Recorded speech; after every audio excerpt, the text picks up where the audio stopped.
Hello student, Kalyani juniors के online platform पर आपका स्वागत है। मैं हूं लखन दायवा, आपको कक्षा 8 की हिंदी बसंत भाग 3 पढ़ा रहा हूं। तो फ्रेंड, आज हम आपको पढ़ाएंगे पाठ 13 जहां पहिया हैं। तो इसकी व्याख्या हमने आपको पिछली क्लास में पढ़ाई है और अब हम आपको पढ़ाएंगे इससे संबंधित इसके प्रश्न उत्तर। तो चलिए इसमें शुरू करते हैं इसके प्रश्न उत्तर।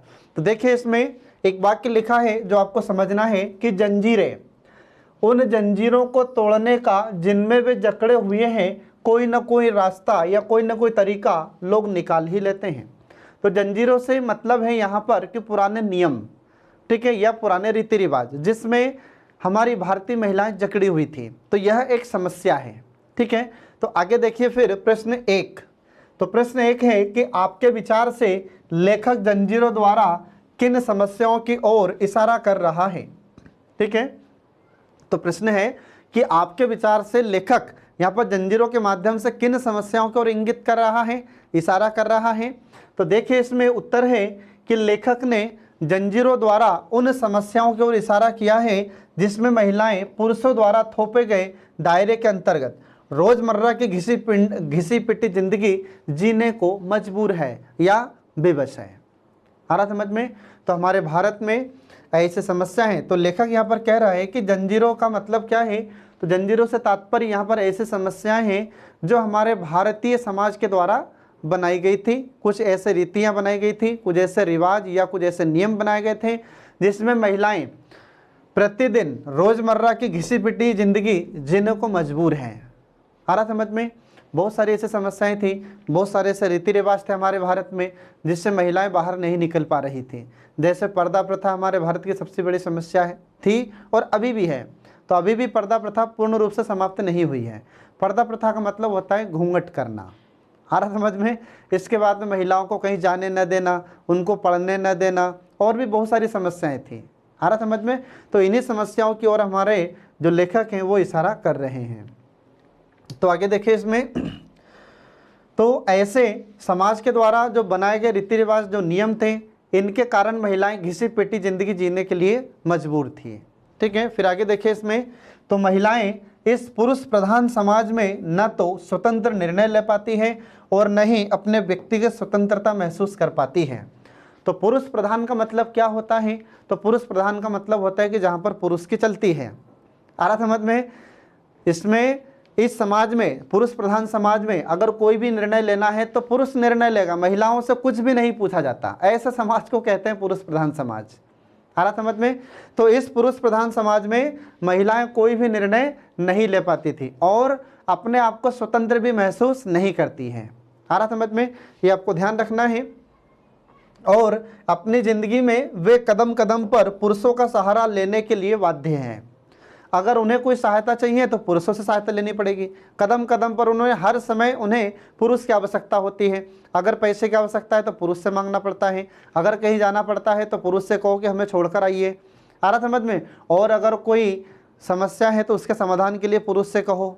आ रहा समझ में? तो इन समस्याओं से ग्रसित थी महिलाएं। तो इन समस्याओं की ओर हमारा लेखक इशारा कर रहा है, ठीक है। ये आपको ध्यान रखना है। इसके बाद देखिए फिर आगे प्रश्न 2। तो प्रश्न 2 है कि क्या आप लेखक की इस बात से सहमत हैं? अपने उत्तर का कारण भी बताइए। तो अभी हमने आपको जो बताया है, ठीक है, तो क्या आप इससे सहमत हैं? लेखक की बात से सहमत हैं? अगर आप सहमत हैं तो आप इसका उत्तर बताइए और इसका कारण भी बताइए, ठीक है। तो देखिए इसमें, हाँ, मैं लेखक की इस बात से पूर्ण रूप से सहमत हूँ या पूर्णतः सहमत हूँ, ठीक है। इसका कारण यह है कि तमिलनाडु का पुट्टुकोट्टई जो अत्यंत पिछड़ा जिला है, वहाँ की महिलाओं ने पुरुषों की थोपी गई रोजमर्रा की जिंदगी से बाहर निकलने का प्रयास किया। तो पुड्डुकोट्टई एक जिला होता है, कहाँ पर? तमिलनाडु में। और फिर वहीं पर पुड्डुकोट्टई जिले में ही ग्रामीण क्षेत्र भी है, गांव भी है। तो वहाँ पर अभी भी दकियानूस समाज रहता है। दकियानूस का मतलब होता है कि जो भी नियम हैं वो सब जैसे छोटी सोच वाले लोग होते हैं, ठीक है। तो जो छोटी सोच वाले लोग होते हैं उनको कहा जाता है दकियानूस। आ रहा समझ में? तो ऐसे दकियानूस या ऐसे जो छोटी सोच रखने वाले लोग हैं, ठीक है, तो ऐसे लोग वहाँ पर थे तमिलनाडु में, और हमारे भारत में अभी भी हैं छोटी सोच वाले लोग।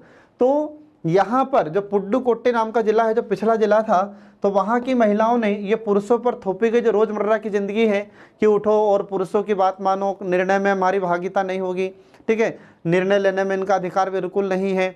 तो ये सारी समस्याओं से निजात पाने के लिए महिलाओं ने प्रयास किया है। आ रहा समझ में?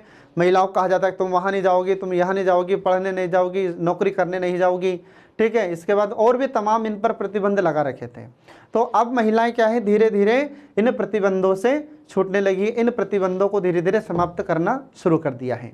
अब वे भी अपने अधिकार समझने लगी हैं, ठीक है, वे भी अब समानता का अधिकार चाहती हैं। आ रहा समझ में? तो इसके बाद देखिए फिर आगे कि हमारा लेखक क्या कह रहा है। और तो उनमें से अधिकांश ने साइकिल चलाना सीखकर एक और अपनी खुशहाली और व्यक्तिगत स्वतंत्रता में वृद्धि की है। तो वहाँ की महिलाओं ने साइकिल चलाना शुरू किया, तो इन्होंने अपने आप को स्वतंत्रता या अपने आप को स्वतंत्र महसूस किया। अपने आप की जो स्वतंत्रता है, तो स्वतंत्रता को उन्होंने बढ़ाना शुरू किया है, ठीक है। इसके बाद में तो स्वतंत्रता में वृद्धि की उन्होंने एक तरफ, और वहीं दूसरी तरफ उन्होंने अपनी आर्थिक स्थिति भी सुदृढ़ की है। और दूसरी तरफ इन्होंने क्या है, साइकिल चलाना सीखकर अपनी आर्थिक स्थिति को मजबूत किया है, अपने आप को सशक्त किया है। आ रहा समझ में? तो सशक्त या मजबूत या सुदृढ़ एक ही शब्द होता है, अलग अलग नहीं होता है। तो जब साइकिल चलाना महिलाएं सीख जाती है तो सब्जी बेचकर आ जाती हैं, और कोई सामान बेचना है तो सब सामान बेचकर आ जाती हैं।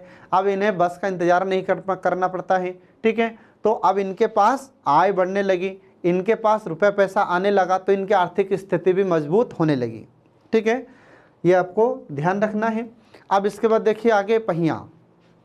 अब पहिया में प्रश्न एक है कि साइकिल आंदोलन से पुडुकोट्टई की महिलाओं के जीवन में कौन कौन से बदलाव आए थे।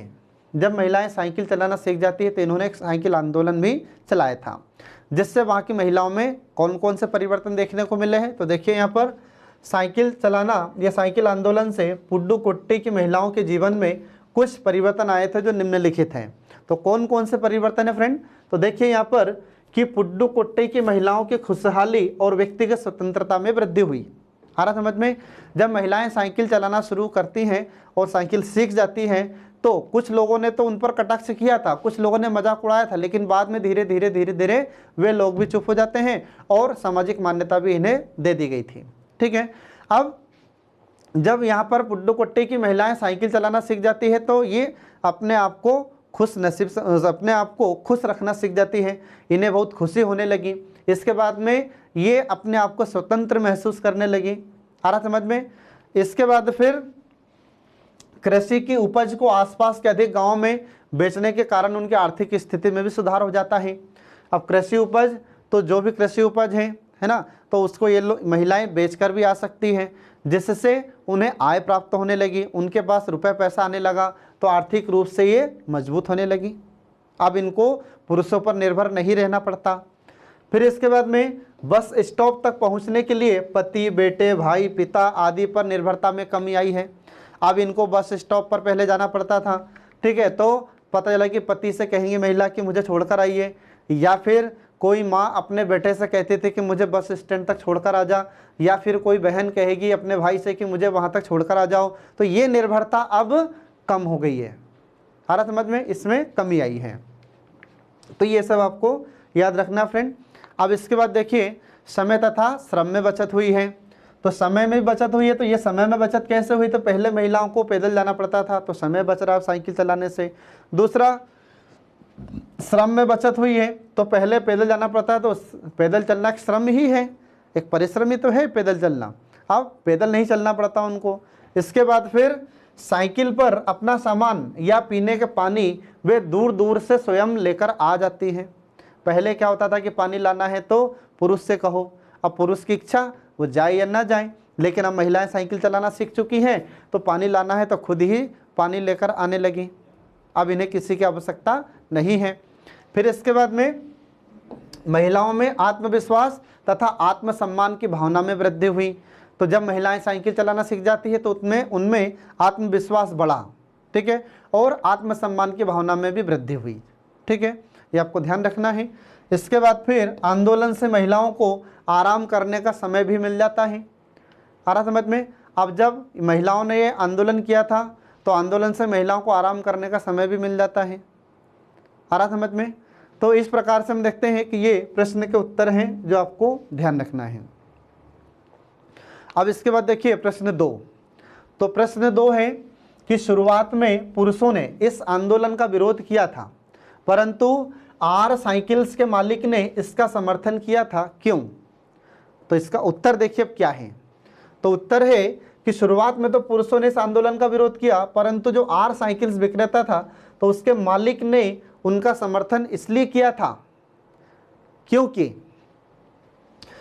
वे ही उस पिछड़े जिले में एकमात्र साइकिल के डीलर थे। आ रहा समझ में? तो जो पिछड़ा क्षेत्र था पुडुकोट्टई, वहां पर ये साइकिल मालिक ही विक्रेता के रूप में स्थित था, बाकी और कोई साइकिल विक्रेता वहां पर नहीं था। आ रहा समझ में? फिर इससे क्या हुआ कि इस आंदोलन से साइकिलों की बिक्री बढ़ गई थी और उनका लाभ बढ़ गया था। तो जो साइकिल विक्रेता था, आर साइकिल्स का मालिक था, तो उसे साइकिल बिक्री से आय प्राप्त होने लगी थी, आय उसकी बढ़ने लगी। जब महिलाएं भी साइकिल सीखी तो फिर साइकिलें ज़्यादा बिकने लगी। अब ज़्यादा साइकिल्स बिकने लगती है तो उसकी इनकम में बढ़ोतरी होती है, उसकी इनकम बढ़ जाती है। तो ये इसलिए ये आर साइकिल्स के मालिक ने इसका समर्थन किया था। कौन सा आंदोलन का? साइकिल आंदोलन का समर्थन किया था। आ रहा समझ में? फिर इसके बाद में देखिए कि महिलाएं लेडीज साइकिल के लिए इंतजार करने की बजाय पुरुषों वाली साइकिल ही खरीद लेती थी। आ रहा समझ में? अब महिलाओं को साइकिल चलाना अब जरूरी हो गया था, जैसे कहीं जाना है तो साइकिल की आवश्यकता होगी। तो जब इस दुकान पर जो आर साइकिल से है, तो यहाँ पर जब लेडीज साइकिल उपलब्ध नहीं होती थी तो महिलाएं क्या करती थी? महिलाएं पुरुष साइकिल ही खरीद लेती थी और उन्हीं साइकिल्स को चलाती थी। आ रहा समझ में? तो इससे फायदा किसको हो रहा था, इससे लाभ किसको हुआ था? तो आर साइकिल्स का जो मालिक था उसे लाभ होने लगा और उसकी आय में वृद्धि हुई थी, इसलिए आर साइकिल्स के मालिक ने इस आंदोलन का समर्थन किया था। आ रहा समझ में? ये आपको ध्यान रखना है फ्रेंड। अब इसके बाद फिर देखिए प्रश्न 3। तो प्रश्न 3 है कि प्रारंभ में इस आंदोलन को चलाने में कौन कौन सी बाधाएं आई थी। तो जब भी कोई नया काम हम करते हैं तो बाधा तो आती ही है, लेकिन हम यदि अपने लक्ष्य से अगर हटेंगे नहीं तो आपको सफलता अवश्य मिलेगी। तो देखिए इसमें उत्तर, प्रारंभ में इस आंदोलन को चलाने में निम्नलिखित बाधाएं आई थी, जिसमें पहला है कि लोग महिलाओं पर तरह तरह की फब्जियां कसते थे। आ रहा समझ में? तो ये फब्तियां हैं बेटा, फब्तियां, ठीक है, फब्जियां नहीं है। ये क्या है? फब्तियां। प्रिंट मिस्टेक है थोड़ी सी, तो टाइपिंग जो करने वाला उसने थोड़ी सी मिस्टेक कर दी है। तो यहाँ पर देखिए फब्तियां है ना, ये क्या है? फब्तियां कसते थे, मतलब लोग इनका मजाक उड़ाते थे, हंसी उड़ाते थे इनकी, ठीक है। इसके बाद फिर शुरू में लोगों ने इन महिलाओं पर जमकर प्रहार किया था, गंदी गंदी टिप्पणियां की थी। इसके बाद यह सब इन्हें झेलना पड़ा था। तो जब महिलाएं साइकिल चलाना शुरू की थी वहाँ पर, तो लोग उनका मजाक उड़ाते थे, हंसी उड़ाते थे, इनको ताने मारते थे। आ रहा समझ में? और भी कई समस्याओं का सामना इन महिलाओं को करना पड़ा था, लेकिन फिर अंत में महिलाओं को सफलता मिलती है। ठीक है फ्रेंड, तो ये आपको ध्यान रखना है। तो यहाँ पर इस प्रश्न का उत्तर ये समाप्त हो जाता है। अब इसके बाद देखिए शीर्षक की बात। अब शीर्षक की बात क्या है?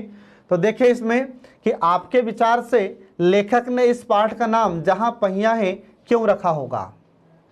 आ रहा समझ में? तो आगे देखिए इसका उत्तर क्या होगा। तो इसका उत्तर यह है कि लेखक ने इस पाठ का नाम जहां पहिया है इसलिए रखा होगा क्योंकि साइकिल यातायात का 2 पहियों से युक्त साधन है। लेखक ने इसका नाम पहिया क्यों रखा है या जहां पहिया है क्यों रखा? तो इसलिए रखा क्योंकि साइकिल में 2 पहिए होते हैं और यह एक प्रकार से यातायात का साधन भी है। आप इससे कहीं भी जा सकते हैं, आ सकते हैं और साइकिल पर सामान रख कर भी ला सकते हैं फ्रेंड। ठीक है, इसके बाद फिर जो अनेक तरह से लाभदायक तो है ही, और साथ साथ इस साइकिल आंदोलन के कारण महिलाओं की जिंदगी में खुशियों के भी पहिए लग गए हैं। ठीक है, तो हम देखते हैं कि यहाँ पर जो साइकिल आंदोलन शुरू हुआ था तो इसने महिलाओं की ज़िंदगी तो बदली है। ठीक है, महिलाओं की ज़िंदगी में सुधार आया है और उन्हें खुशियाँ भी मिली हैं। आ रहा समझ में? उनकी खुशियों में पहिए लग गए हैं। मतलब क्या हुआ कि इनकी खुशियाँ भी बढ़ने लगी, इनकी खुशियों में वृद्धि होने लगी। आ रहा समझ में? तो खुशियों में वृद्धि कैसे होने लगी? जैसे अब इनको आय प्राप्त होने लगी, इनकी बचत होने लगी, रुपया पैसा इनके पास आने लगा। अगर किसी महिला को मजदूरी करने जाना है तो साइकिल से आसानी से जा सकती है, किसी का अब इंतजार नहीं करना पड़ता है। किसी महिला को अगर सामान बेचने जाना है तो साइकिल पर जो कैरियर है उस पर रखकर आसानी से ले जा सकती है। इसके बाद पानी लाना है तो आसानी से पानी ला सकती है। किसी शिक्षिका को स्कूल में पढ़ाने जाना है तो स्कूल में पढ़ाने आसानी से जा सकती है। अगर किसी नर्स को हॉस्पिटल में नौकरी करने के लिए जाना है तो आराम से जा सकती है। तो इससे क्या हुआ, उनकी खुशियों में बढ़ोतरी होने लगी। इसे कहा जाता है खुशियों के भी पहिए लग गए थे, या इनके खुशियों में भी पहिए लग गए थे, मतलब इनकी खुशियां बढ़ने लगी थी। ठीक है। इसके बाद ये खुशियां व्यक्तिगत तथा आर्थिक दोनों ही तरह की थी। व्यक्तिगत मतलब उनको खुद को खुशी मिलने लगी, और दूसरा उनको आर्थिक रूप से भी इन्हें बचत होने लगती, या आर्थिक लाभ भी इन्हें होने लगा था। और यहाँ पर आर्थिक का अर्थ क्या है, तो यहाँ पर आर्थिक का अर्थ हो जाता है रुपया पैसा। ठीक है फ्रेंड, ये आपको ध्यान रखना है। अब अगला देखिए, इसमें प्रश्न 2। प्रश्न 2 है कि अपने मन से इस पाठ का कोई दूसरा शीर्षक सुझाइए और अपने दिए हुए शीर्षक के पक्ष में तर्क दीजिए। आ रहा समझ में? तो अब जैसे मैं अगर आपको पढ़ा रहा हूँ तो मैं इसका शीर्षक क्या दूंगा, तो देखिए यहाँ पर उत्तर कि मेरे मन से पाठ का दूसरा शीर्षक साइकिल एक लाभ। ठीक है, साइकिल एक लाभ अनेक हो सकता है, क्योंकि ठीक है, तो साइकिल, तो यहाँ पर लेखक ने जो नाम रखा है कि जहाँ पहिया है, इसके स्थान पर हम दूसरा शीर्षक क्या दे सकते हैं, तो यहाँ पर दूसरा शीर्षक हम दे सकते हैं कि साइकिल एक और लाभ अनेक। ये इसका शीर्षक हम दे सकते हैं। तो क्यों दे सकते हैं, तो देखिए इसमें पहला है कि इसका खर्च अमीर गरीब हर कोई उठा सकता है। तो साइकिल कोई भी आसानी से खरीद सकता है, गरीब भी खरीद सकता है और अमीर तो खरीदते ही हैं। आ रहा समझ में? पहला। दूसरा क्या है कि साइकिल चलाना व्यायाम का अच्छा साधन है। तो अगर व्यक्ति प्रतिदिन आधे घंटे साइकिल चलाता है तो उसे स्वास्थ्य में बहुत लाभ होगा। आ रहा समझ में? वह बीमार नहीं पड़ेगा। साइकिल चलाने से रोग प्रतिरोधक क्षमता बढ़ती है। आ रहा समझ में? ये आपको ध्यान रखना है। इसके बाद में इससे समय तथा श्रम की बचत होती है। जब साइकिल व्यक्ति चलाता है तो समय बचता है और श्रम की बचत होती है, मतलब पैदल चलने से बच जाता है व्यक्ति। ठीक है। फिर इसके बाद में पर्यावरण के लिए भी अत्यंत अनुकूल है, क्योंकि ये प्रदूषण रहित है। जब हम साइकिल चलाएंगे तो पर्यावरण प्रदूषण नहीं होगा। आ रहा समझ में? क्योंकि इसमें कहीं से भी धुआं निकलने की कोई गुंजाइश ही नहीं, क्योंकि यह ईंधन से नहीं चलती है। आ रहा समझ में? ये आपको ध्यान रखना है। फिर इसके बाद में इनकी मदद से खराब मार्गों पर भी सुगमता से जाया जा सकता है। अब जैसे मान लीजिए कि रोड खराब है तो 4 व्हीलर से जाओगे तो दिक्कतें होगी, साइकिल से जाओगे तो कहीं से भी निकल जाएंगे आप। छोटा सा रास्ता उसमें से साइकिल से आसानी से हम जा सकते हैं। आ रहा समझ में? ये आपको ध्यान रखना है। इसके बाद फिर साइकिल की मदद से काम को जल्दी निपटाकर आराम का समय आसानी से निकाला जा सकता है। ठीक है।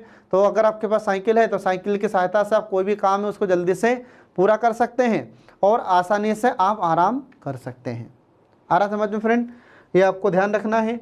तो इस प्रकार से ये प्रश्न का उत्तर था। अब आगे देखिए साइकिल। तो साइकिल से संबंधित पहला प्रश्न है कि फातिमा ने कहा कि मैं किराए पर साइकिल लेती हूँ ताकि मैं आज़ादी और खुशहाली का अनुभव कर सकूँ। तो साइकिल चलाने से फातिमा और पुडुकोट्टई की महिलाओं को आज़ादी का अनुभव क्यों होता होगा? आ रहा समझ में? तो इसमें आगे देखिए अब इस प्रश्न का उत्तर क्या है। तो देखिए इसमें इसका उत्तर है कि साइकिल चलाने से फातिमा और पुडुकोट्टई की महिलाओं को आज़ादी का अनुभव इसलिए होता होगा क्योंकि फातिमा और पुडुकोट्टई की बहुत सारी महिलाएं थीं। ठीक है। इन महिलाओं को खुशी हुई, आ रहा समझ में, और इनको आज़ादी महसूस हुई। तो क्यों हुई होगी? तो यहाँ पर देखिए पहला पॉइंट है कि अब वे घर की 4 दीवारी से बाहर आकर अपनी आज़ादी में विस्तार कर सकी हैं। पहले क्या होता था कि साइकिल नहीं थी इनके पास, तो घर में बैठे रहो, कहीं जाना है तो पुरुष से कहो, अगर उसकी इच्छा होगी तो छोड़ने जाएगा या आपको लेकर जाएगा, नहीं तो नहीं जाएगा। अब ये समस्या समाप्त हो गई साइकिल सीखने से महिलाओं की। ठीक है। इसके बाद फिर दूसरा है कि घर के पुरुषों पर अब उनकी निर्भरता कम हो गई है। अब महिलाओं को पुरुषों पर निर्भर रहने की आवश्यकता नहीं है। दूसरा पॉइंट है कि बस के किराए का भी खर्च और बस के इंतजार का समय भी बचने लगा। अब बस में उनको किराया नहीं देना पड़ता है। इसके बाद में फिर जो बस में जाते थे या फिर बस का इंतज़ार करना पड़ता था, तो यह भी समय खराब नहीं होता है, अब उन्हें समय की बचत भी होने लगी। फिर इसके बाद में अपनी उपज बेचने के लिए वे अधिक दूरी तक जा सकती हैं और अपनी आय में वृद्धि कर सकती है। तो महिलाओं के पास जब यहाँ पर साइकिल आ जाती है, ये सब साइकिल चलाना सीख जाती है, तो फिर इन्हें अगर कृषि की कोई उपज बेचना हो तो साइकिल पर बेचकर आ सकती है। फिर इसके बाद में इन्हें और कहीं दूर जाना है तो साइकिल से जा सकती है। फिर इसके बाद में पानी लाना है तो पानी ला सकती है। तो ऐसे इस प्रकार से धीरे धीरे इन्हें आय भी प्राप्त होने लगी, इनकी आय में भी वृद्धि होने लगती है। ठीक है, तो इस प्रकार से यहाँ पर ये साइकिल का प्रश्न का उत्तर भी समाप्त हो जाता है और जो जहाँ पहिया है इससे संबंधित सारे प्रश्न के उत्तर हमने आपको बताए। तो आई होप आप लोग इसको बहुत अच्छे से समझ गए होंगे। तो पढ़ते रहिए और देखते रहिए हमारे कल्याणी जूनियर्स के सभी लेक्चर्स जो आपको परीक्षा दिलाने में महत्वपूर्ण सफलता दिलाते हैं। तो जल्द ही हम आपके लिए अगला पाठ लेकर प्रस्तुत होंगे। तब तक के लिए जय हिंद, जय भारत।